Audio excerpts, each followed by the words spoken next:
What the hell are you doing here? Get your ghetto ass back to wherever you crawled out from before I call security to drag you out. The vicious words poured from Reginald Whitmore's mouth like poison. The billionaire's eyes burned with pure hatred as he towered over Amara Johnson. You don't belong with civilized people. Know your damn place, he roared. Without warning, Whitmore's hands shot out and violently shoved Amara backward. Her body flew through the air before crashing into the pool with explosive force. Water erupted everywhere. Amara disappeared beneath the surface, her designer gown floating around her like a broken dream. When she surfaced, gasping and choking, mascara streamed down her face in black rivers. Whitmore adjusted his tuxedo, smirking with satisfaction. Around him, shocked guests held up phones, recording every second of the billionaire's racist assault. But what Reginald Whitmore didn't know was that the woman he just humiliated held the power to destroy his entire empire. And in exactly 23 minutes, his billion-dollar world would come crashing down. 3 days earlier, David Johnson sat in his glass-walled office overlooking downtown Atlanta's skyline. The morning sun cast long shadows across his mahogany desk where contracts worth millions waited for his signature. At 38, he had built TechFlow Industries from nothing into the most innovative software company in the Southeast.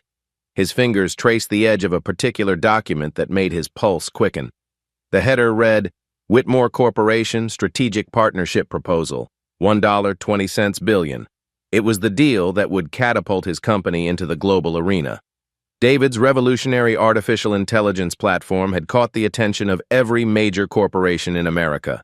But Reginald Whitmore had been the most aggressive suitor, flying down from New York twice in the past month with increasingly generous offers. "Baby, you're going to be late for lunch," came a warm voice from the doorway. Amara Johnson glided into the office wearing a tailored navy suit that accentuated her elegant frame.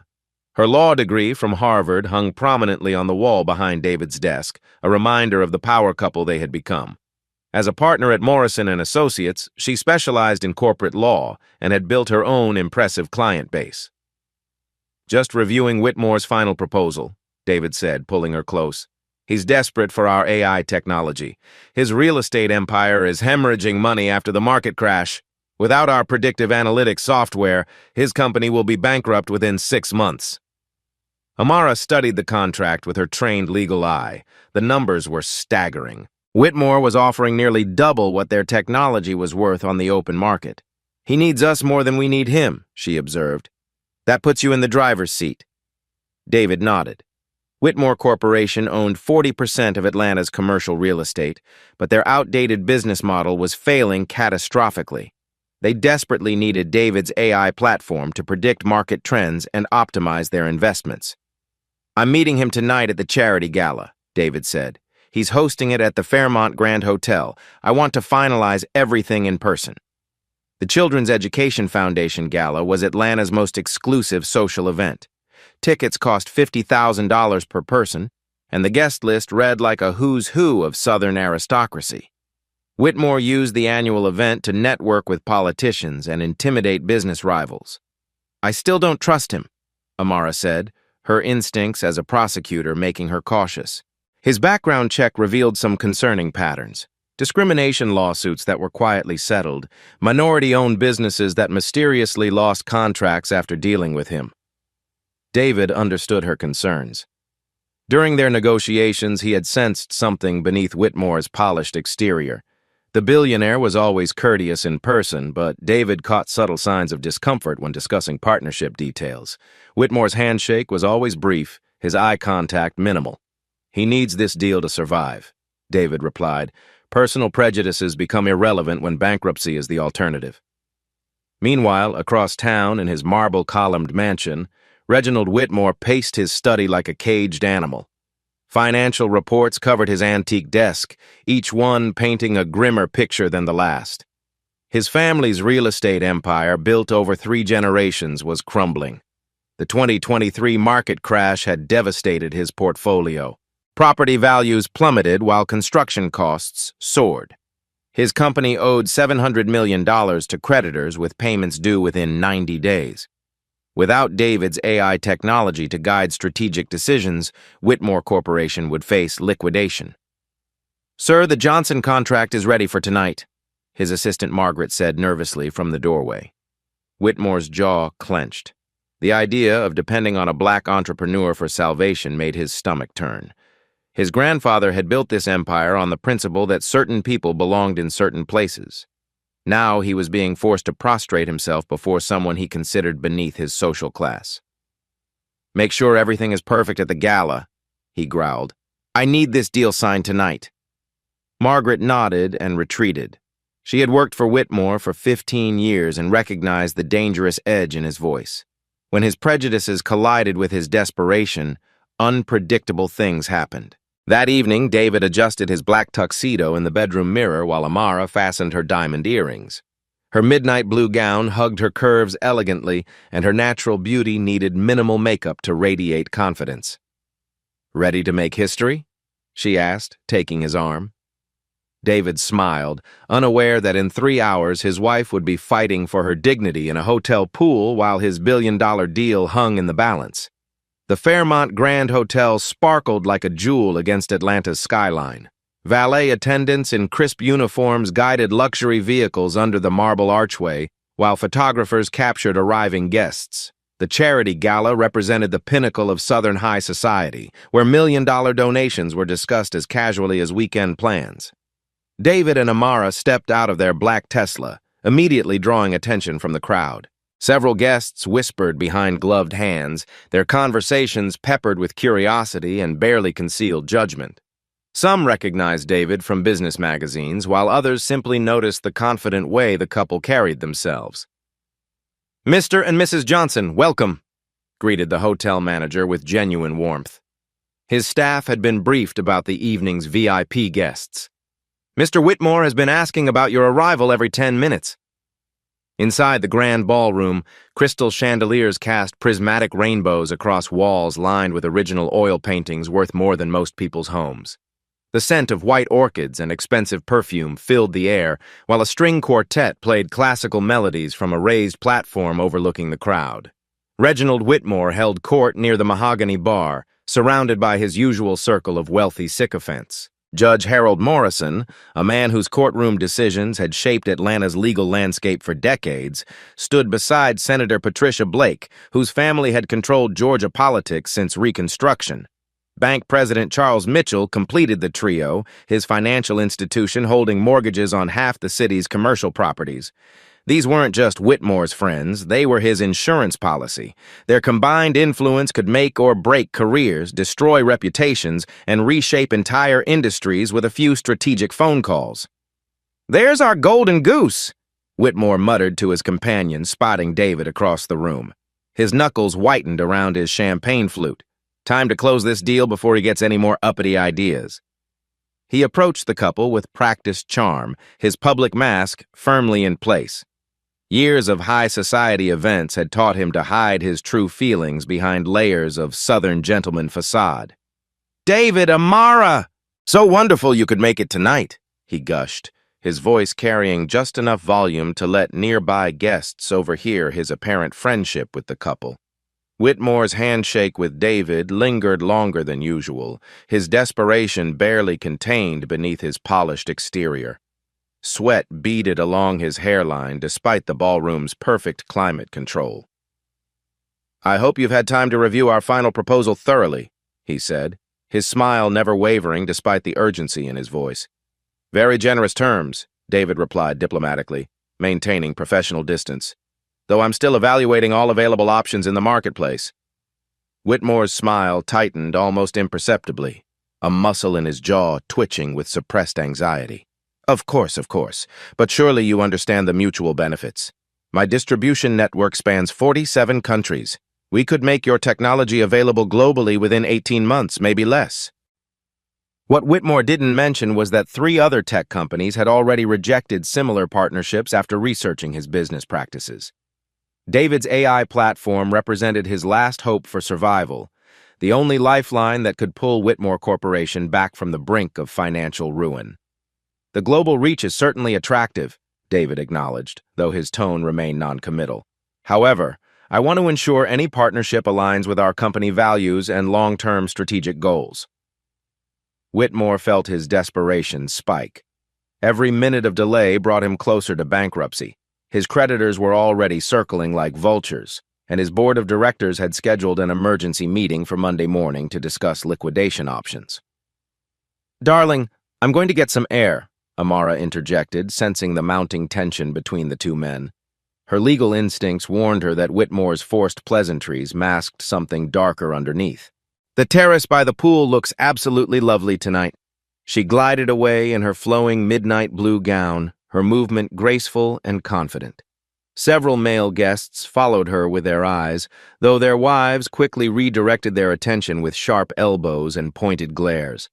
Whitmore watched her leave with an expression David couldn't quite read, a mixture of resentment and something more sinister that made David's protective instincts flare. "Beautiful wife you have there," Whitmore commented, his voice carrying an undertone that made David's shoulders tense. "Though I imagine the corporate world can be particularly challenging for people like her." David's jaw tightened, his hands clenching into fists at his sides. "Amara graduated summa cum laude from Harvard Law School. She's more qualified than most people in this room, including several sitting at your board of directors." "Oh, absolutely, absolutely!" Whitmore backpedaled quickly, raising his hands in mock surrender. "I simply meant that certain social circles can be rather traditional in their perspectives. Old families, established customs, you understand." The explanation sounded reasonable on the surface, but David caught the poisonous subtext. Whitmore was testing boundaries, probing to see how much casual racism he could inject into their conversation. "I think Amara handles herself quite well in any social circle," David replied coldly. "Perhaps the question isn't whether she belongs, but whether certain attitudes belong in modern society." Whitmore's mask slipped for just a moment, revealing a flash of naked hostility before snapping back into place. "You're absolutely right, of course. Please excuse me while I check on the evening's arrangements." Outside on the terrace, Amara breathed in the cool evening air, grateful for the respite from the ballroom's political undercurrents. The infinity pool reflected the hotel's lights like a mirror, creating an almost magical atmosphere that reminded her why she had fallen in love with Atlanta's beauty, despite its complicated history. She pulled out her phone to check messages from her law firm, where 3 junior associates were working late on a discrimination case that bore unsettling similarities to patterns she had researched about Whitmore Corporation. Back inside, Whitmore excused himself from David and made his way to the bar where his inner circle waited like conspirators planning a coup. The champagne had been flowing freely for over an hour, and their conversations grew increasingly unguarded as alcohol dissolved their public restraint. "Desperate times call for desperate measures," Judge Morrison observed, swirling his bourbon with practiced movements. "Though I never thought I'd see the day when Reginald Whitmore needed financial salvation from their kind." "The natural order is changing too quickly," Senator Blake added with obvious distaste, her voice dropping to a conspiratorial whisper. "These people think they can simply buy their way into our circles, our clubs, our neighborhoods. They don't understand the traditions that built this city." Whitmore drained his 3rd glass of champagne in 20 minutes, feeling the alcohol burn away his careful restraint like acid eating through metal. "Sometimes I wonder if my grandfather's generation had the right approach to keeping things properly ordered." Bank President Mitchell chuckled darkly, his laughter carrying an ugly undertone that would have chilled anyone overhearing their conversation. "Well, there are still ways to remind certain people of their proper place in the social hierarchy." The group's shared laughter sounded like wolves preparing to hunt. Their perceived superiority and financial influence made them careless with their words, forgetting that hotel staff moved silently around them, serving drinks and clearing tables while absorbing every poisonous syllable. "Gentlemen, let's get some fresh air," Whitmore suggested, his voice slightly slurred from alcohol and mounting rage. "I need to clear my head before finalizing this distasteful business arrangement." The 4 men made their way toward the terrace, their footsteps unsteady from champagne and arrogance. Through the glass doors they could see Amara standing alone by the pool, her silhouette elegant against the shimmering water, completely unaware of the approaching storm. "Look at that!" Judge Morrison sneered as the four men stepped onto the terrace, his voice dripping with contempt. Acting like she owns the damn place. Probably never seen a pool this nice where she comes from, Senator Blake added with vicious glee, her usual political composure completely abandoned. I bet she's wondering if she can take a swim without getting arrested for trespassing. Whitmore's vision tunneled as he focused on Amara's lone figure by the pool. All his frustrations, the mounting debts, the failed investments, the humiliation of needing David's help, crystallized into burning resentment. Here was everything wrong with his changing world. A black woman in designer clothes, standing confidently in his domain, married to the man who held his financial future hostage.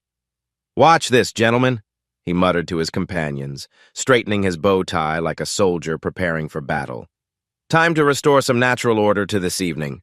The alcohol had transformed Whitmore from a desperate businessman into something far more dangerous, a cornered predator with nothing left to lose and a lifetime of racial prejudice to fuel his rage. Amara turned as she heard multiple footsteps approaching across the marble terrace. Four men in expensive tuxedos walked toward her with predatory confidence, their faces flushed with alcohol and malicious intent. Her prosecutor instincts immediately recognized the pack mentality, the way they had positioned themselves to block her escape routes. "Excuse me, miss," Whitmore called out, his voice carrying across the terrace with false politeness that fooled no one. "I don't believe we've been properly introduced." Amara smiled politely despite the warning bells in her head. "I'm Amara Johnson. My husband David and I are guests here tonight supporting the Children's Education Foundation." "Johnson," Whitmore repeated slowly, as if the name tasted bitter on his tongue. He stepped closer, invading her personal space with deliberate aggression. "And what exactly qualifies someone like you to attend an event of this caliber?" The question hit like a slap across the face. Amara's legal training kicked in, keeping her voice level despite the obvious provocation and the way these men were slowly surrounding her, like wolves circling wounded prey. "We're here for the same reason as everyone else, to support a worthy cause and contribute to our community." "Contribute?" Bank President Mitchell laughed harshly, the sound echoing off the hotel walls. "What exactly have your people ever contributed besides crime statistics and welfare dependency?" "That's enough," Amara said firmly, her prosecutor voice cutting through their drunken hostility. "I think you gentlemen have had far too much to drink. I'm going to rejoin my husband now." But as she moved toward the door, Whitmore stepped sideways, deliberately blocking her path. His companions spread out slightly, forming a loose semicircle that trapped her near the pool's edge like hunters cornering their quarry. "Not so fast, sweetheart," Whitmore said with a predatory grin that revealed his true nature. "I think it's time someone explained the rules to you. See, there's a certain order to things in this city, traditions that go back generations." "Mr. Whitmore," Amara said, her voice deadly calm despite her racing heart, "I strongly suggest you step aside before you say something you'll deeply regret." "Regret?" Senator Blake laughed shrilly. "The only regret here is letting your kind think you belong in civilized society. You're nothing but affirmative action trash dressed up in stolen clothes." Amara's eyes blazed with controlled fury, but she maintained her composure. 20 years of facing down hostile judges, racist prosecutors, and corrupt officials had taught her never to give them the satisfaction of seeing her break. "Ladies and gentlemen record everything these days," she said pointedly, nodding toward the ballroom where several guests had noticed the confrontation and were discreetly filming through the glass doors. "Let them record," Whitmore snarled, his mask of civility completely shattered. The alcohol and his companions' encouragement had unleashed decades of suppressed hatred. "Maybe it's time people saw what happens when you forget your place." Judge Morrison stepped closer, his breath reeking of bourbon and malice. "You think because you married some tech monkey you can waltz into our world? This isn't your neighborhood community center, girl. This is where real families build real legacies." "Your husband might have money," Senator Blake added viciously, "but money can't buy breeding. It can't wash away what you really are underneath all that designer fabric." Amara felt her back nearly touching the pool's edge as they pressed closer. The water lapped gently behind her, its peaceful sound a stark contrast to the ugly hatred spewing from these supposedly distinguished pillars of society. You want to know what your problem is? Whitmore continued, his voice rising with each word. You actually believe you're equal to us. You think those degrees and that expensive dress make you our peer. But we see right through the costume to the ghetto trash underneath. Inside the ballroom, David finished his conversation with the hotel manager about donation procedures and looked around for Amara. Through the glass terrace doors, he could see a crowd gathered near the pool, but the angle prevented him from identifying the people involved. "Mr. Johnson," called a waiter carrying a silver tray. "Your wife asked me to tell you she's getting some air on the terrace." David nodded and began making his way through the crowd, stopping occasionally to shake hands with business acquaintances who wanted to congratulate him on his company's recent successes. Outside, the confrontation reached a boiling point as Whitmore's hatred finally overwhelmed any remaining restraint. "You know what really pisses me off?" he roared, pointing an accusing finger inches from Amara's face. "People like you coming into our spaces, taking our opportunities, and then having the fucking audacity to act like you earned it through merit instead of racial quotas and white guilt. Your husband thinks he's so smart with his little computer program," Judge Morrison added with a sneer. "But we know the truth. The only reason he got those government contracts is because some bleeding heart liberals needed to fill their diversity requirements. And now you parade around here like you're something special," Senator Blake spat. "Like you're not just another welfare queen who got lucky enough to marry above her station." Amara's hands trembled with rage, but she kept her voice steady. "You're making a serious mistake, gentlemen. My husband's technology could save Mr. Whitmore's company from bankruptcy. Do you really want to jeopardize that over your personal prejudices?" "Bankruptcy," Whitmore laughed maniacally. "You think I'd rather go broke than deal with your kind? Maybe bankruptcy is preferable to selling my soul to ghetto scum who should be grateful we even acknowledge their existence." The words hung in the air like poison gas. Around them, hotel guests pressed closer to the glass doors, their phones recording every venomous syllable. Social media notifications were already pinging as the first videos uploaded to Instagram and Twitter. "You want to know what I really think?"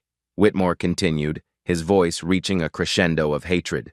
"I think you and your monkey husband should crawl back to whatever crack-infested housing project spawned you before real Americans decide to put you back where you belong." He stepped forward aggressively, his face twisted with pure malice. "This isn't your world, bitch.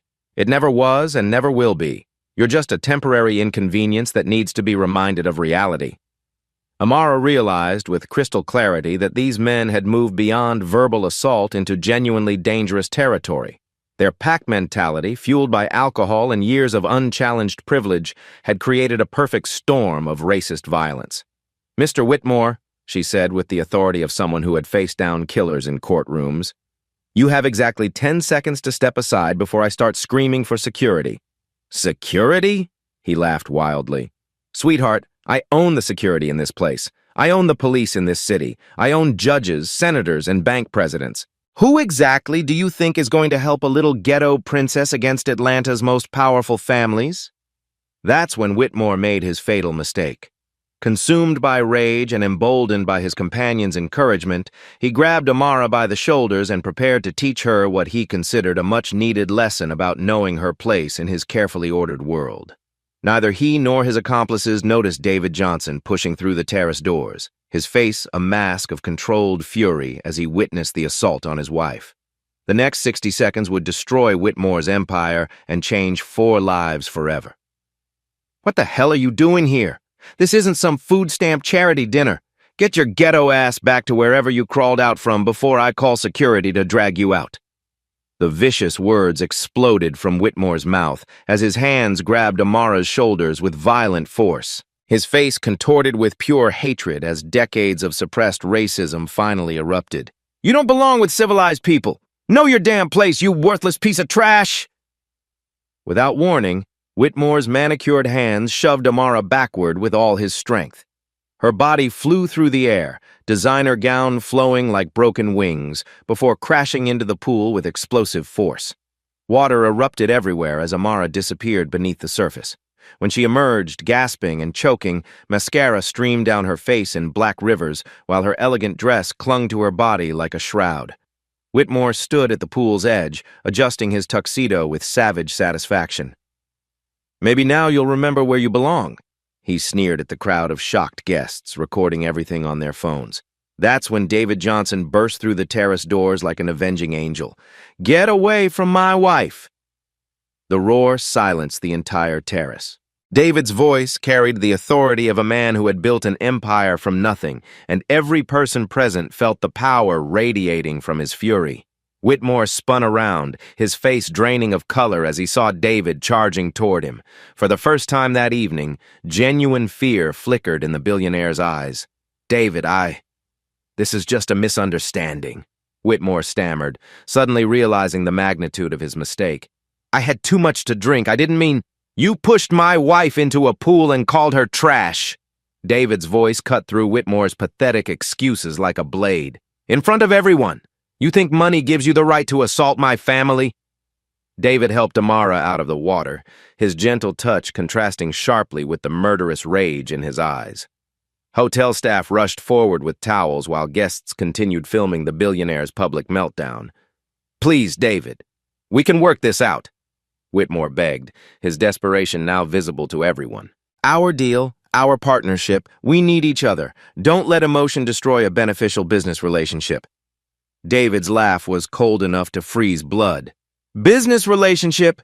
You just destroyed any possibility of that when you showed your true character."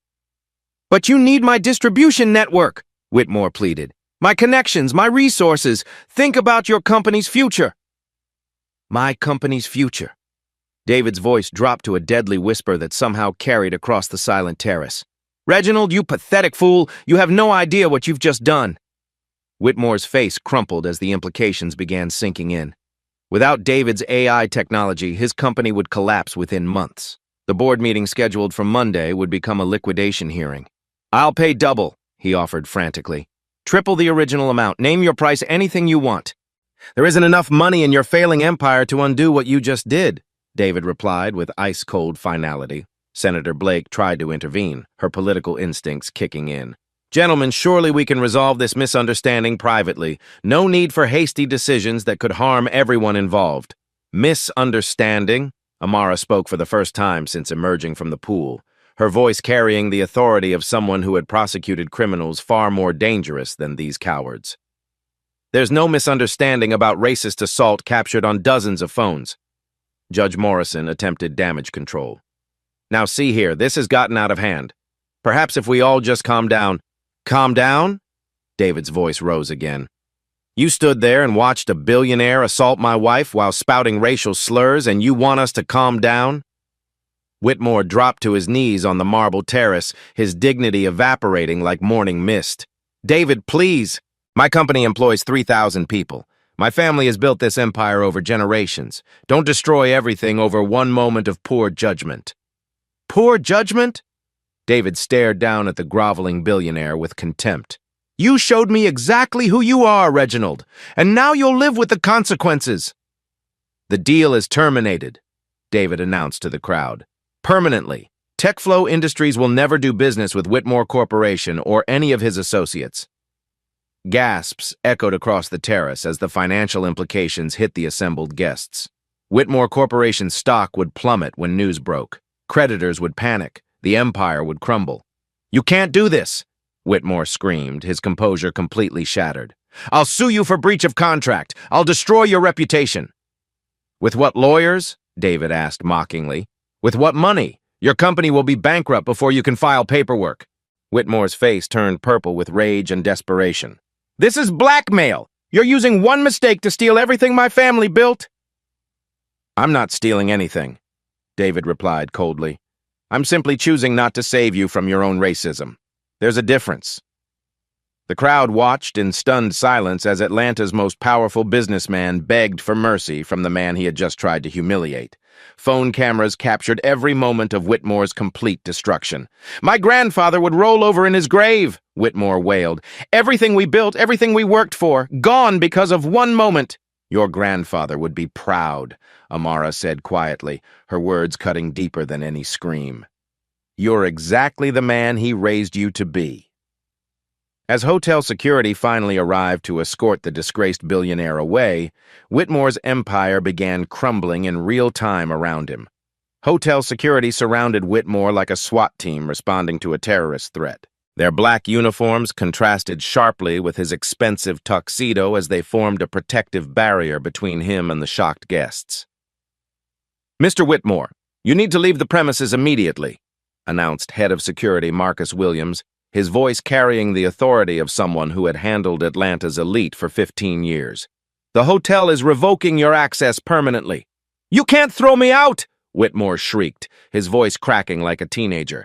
"I've hosted this gala for 12 years. My family donated $2 million to build this ballroom." "Sir, you assaulted a guest," Williams replied firmly. "We have dozens of witnesses and video evidence. Leave voluntarily or we'll have Atlanta police escort you out in handcuffs." Around the terrace, guests pulled out phones with the speed of paparazzi spotting celebrities. The assault video was already uploaded to Instagram, Twitter, TikTok, and Facebook simultaneously. Notification alerts pinged constantly as shares and comments multiplied exponentially.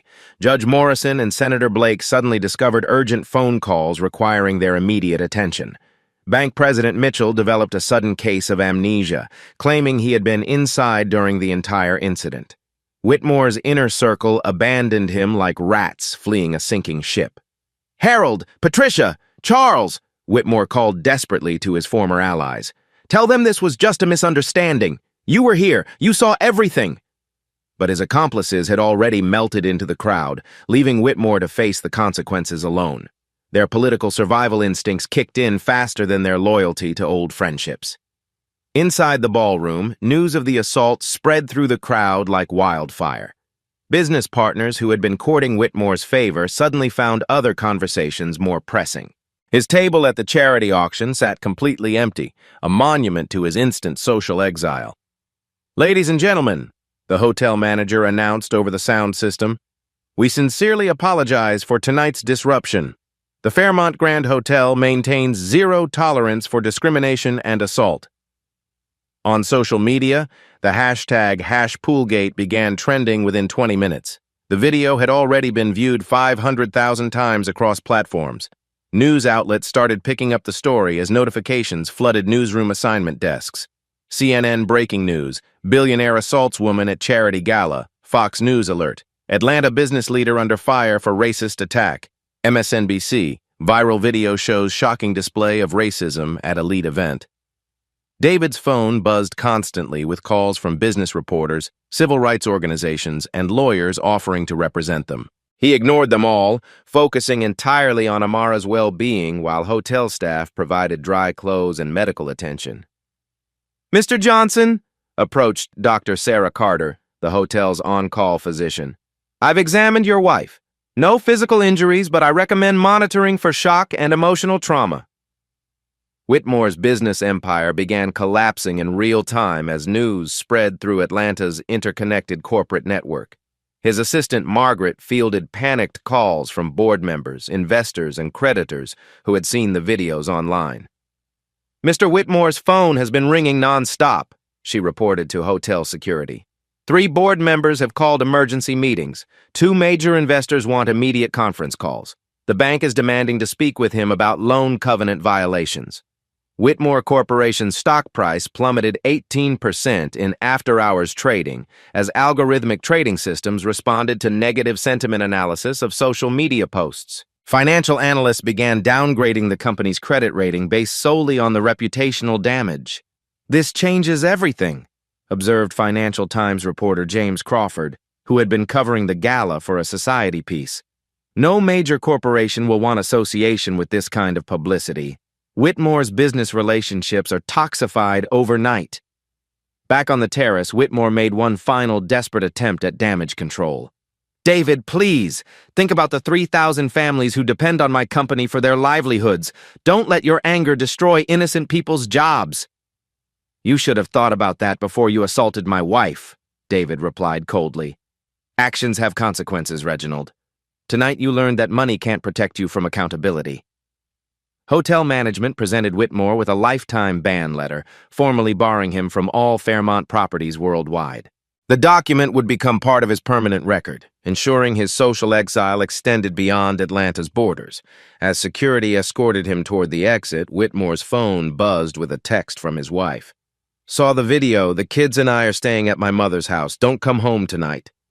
Even his family was abandoning him before he reached the parking garage. This isn't over, he screamed over his shoulder as security pushed him through the hotel's service entrance. You'll regret crossing the Whitmore family. But his threats rang hollow. Everyone present understood they were witnessing the complete destruction of a man who had confused wealth with worth, power with respect. The videos would ensure his racist assault lived forever in digital infamy. By midnight, Reginald Whitmore had transformed from Atlanta's most feared businessman into social media's most hated villain. By 6 a.m. the next morning, the pool assault video had exploded across every major news platform in America.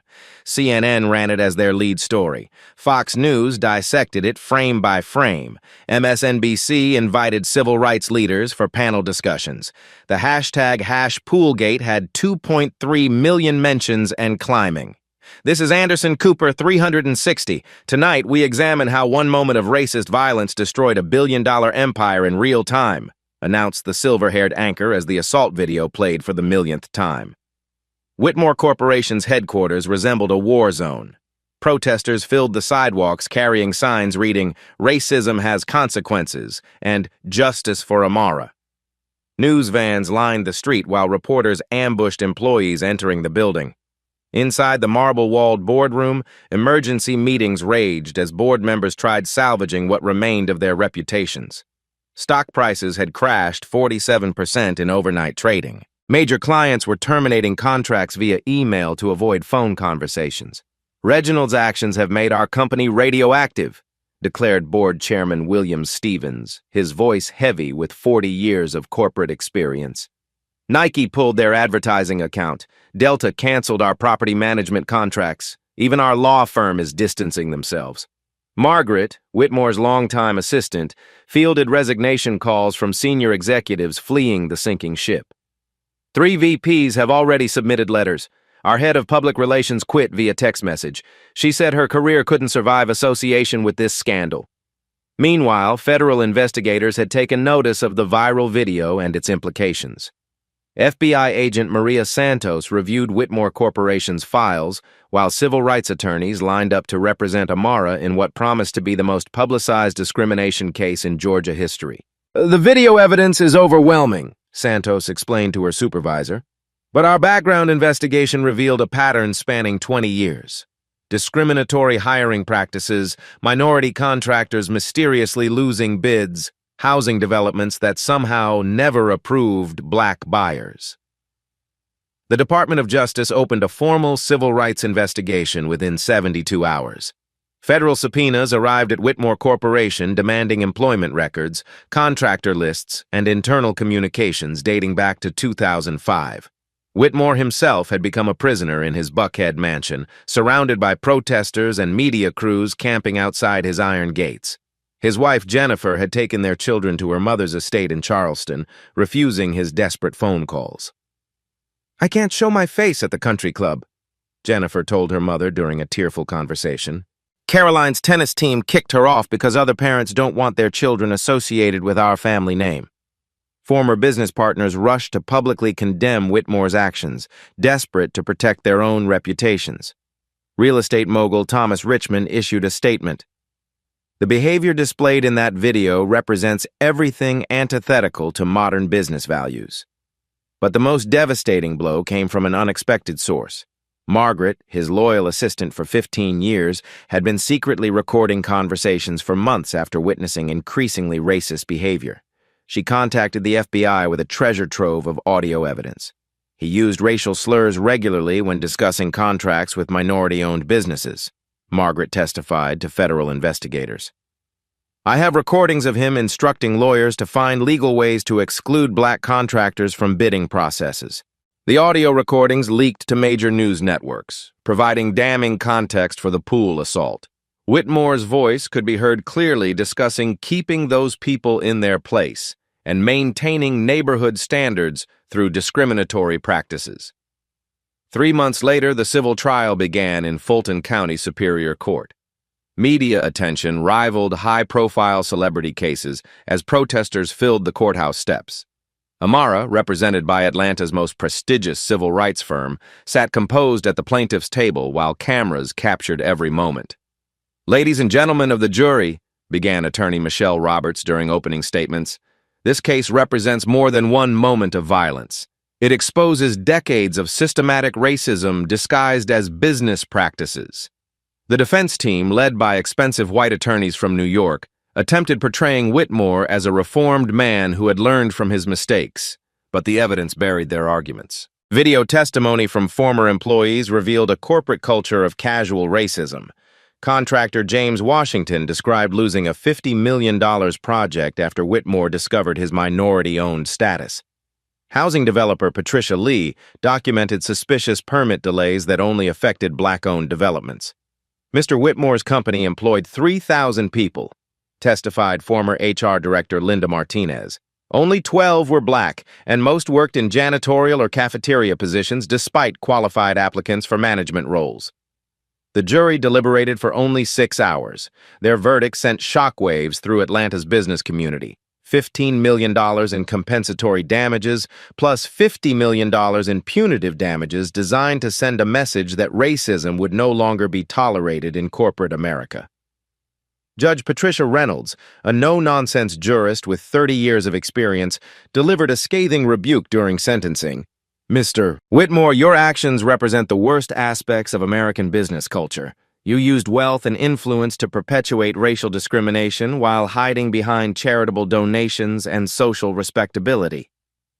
The court finds your behavior not only morally reprehensible but economically destructive to our community's growth and prosperity," she continued. "This judgment reflects society's rejection of the racist attitudes you represent." Whitmore Corporation filed for bankruptcy protection within weeks of the verdict.